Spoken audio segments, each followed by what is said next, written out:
ஆதியாகமம் 11ஆம் அதிகாரம். பூமி எங்கும் ஒரே பாஷையும் ஒரே விதமான பேச்சும் இருந்தது. ஜனங்கள் கிழக்கே இருந்து பிரயாணம் பண்ணுகையில் சினையார் தேசத்திலே சமபூமியை கண்டு அங்கே குடியிருந்தார்கள். அப்பொழுது அவர்கள், நாம் செங்கல் அறுத்து அதை நன்றாய் சுடுவோம் வாருங்கள் என்று ஒருவரோடொருவர் பேசிக்கொண்டார்கள். கல்லுக்கு பதிலாக செங்கலும் சாந்துக்கு பதிலாக நிலக்கீலும் அவர்களுக்கு இருந்தது. பின்னும் அவர்கள், நாம் பூமியின் மீதெங்கும் சிதறி போகாதபடிக்கு நமக்கு ஒரு நகரத்தையும் வானத்தை அளாவும் சிகரமுள்ள ஒரு கோபுரத்தையும் கட்டி நமக்கு பேருண்டாக பண்ணுவோம் வாருங்கள் என்று சொல்லிக் கொண்டார்கள். மானு புத்திரர் கட்டுகிற நகரத்தையும் கோபுரத்தையும் பார்க்கிறதற்கு கர்த்தர் இறங்கினார். அப்பொழுது கர்த்தர், இதோ ஜனங்கள் ஒரே கூட்டமாயிருக்கிறார்கள், அவர்கள் அனைவருக்கும் ஒரே பாஷையும் இருக்கிறது. அவர்கள் இதை செய்ய தொடங்கினார்கள்.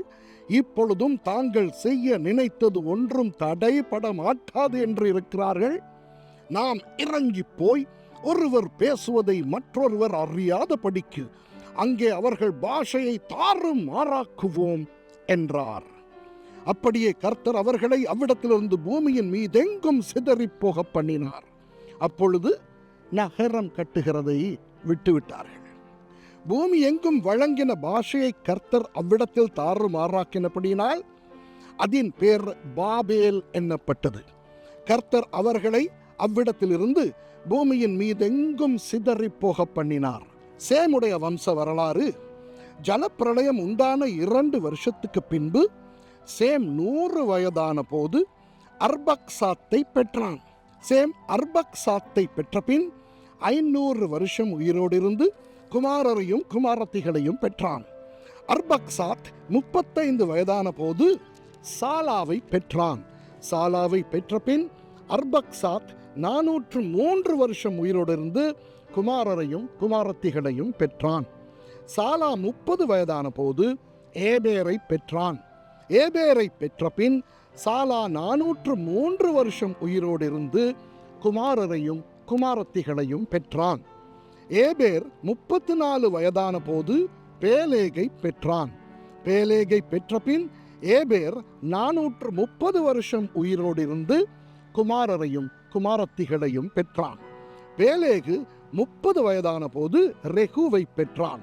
ரெகுவை பெற்ற பின் பேலேகு 209 வருஷம் உயிரோடு இருந்து குமாரரையும் குமாரத்திகளையும் பெற்றான்.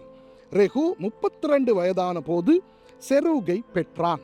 செருகை பெற்ற பின் ரெகு 207 வருஷம் உயிரோடு இருந்து குமாரரையும் குமாரத்திகளையும் பெற்றான். செருகு 30 வயதான போது நாகோரை பெற்றான். நாகோரை பெற்ற பின் செருகு 200 வருஷம் உயிரோடு இருந்து குமாரரையும் குமாரத்திகளையும் பெற்றான். நாகோர் 29 வயதான போது தேராகை பெற்றான். தேராகை பெற்ற பின் நாகோர் 119 வருஷம் உயிரோடு இருந்து குமாரரையும் குமாரத்திகளையும் பெற்றான். தேராகு 70 வயதான போது ஆபிராம், நாகோர், ஆரான் என்பவர்களை பெற்றான். தேராகுடைய வம்ச வரலாறு.